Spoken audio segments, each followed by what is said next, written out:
İndiyədək işğaldan azad olunmuş ərazilərdə 300 minə yaxın partlamamış hərbi sursat və mina aşkarlanıb. Ermənistanın təqdim etdiyi xəritələrin dəqiqliyi isə 25-30%-dir.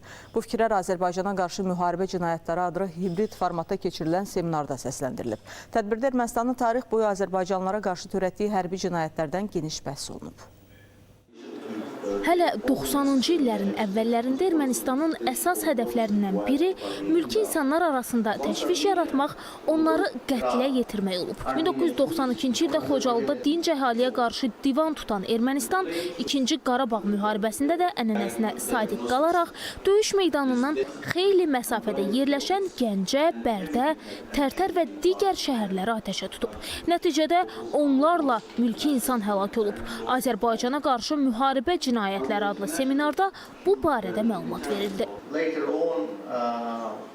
Ermənistanın o vaxtki prezidenti Serj Sarkisyan həmin vaxt Xocalıya daxil olan erməni hərbi birləşmələrinin rəhbərlərindən biri idi. Britaniya jurnalistinə verdiyi müsahibəsində o etiraf etmişdi ki, terror aktını törətməkdə əsas məqsəd xaos və panika yaratmaq, mülki əhalini qorxutmaq idi. Bu taktika təəssüf ki, 2-ci Qarabağ müharibəsində də davam etdirildi. Ermənistanın hərbi cinayətləri təkcə müharibə zamanı yekunlaşmadı.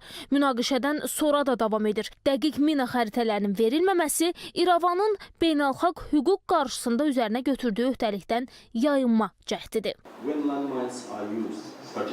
Beynəlxalq konvensiyalara görə müharibə bitdikdən sonra xəritələr qarşı tərəfə təhvil verilməli, həmçinin belə növ silahlar mülki əhaliyə qarşı istifadə olunmamalıdır. Üstəlik, bu, insanların yaşama hüququnun pozulması kimi beynəlxalq hüquqda öz əksini tapıb. Təəssüf ki, Ermənistanın mina xəritələrini verməməsi nəticəsində 250 Azərbaycan vətəndaşı həlak olub, yaxud da yaralanıb.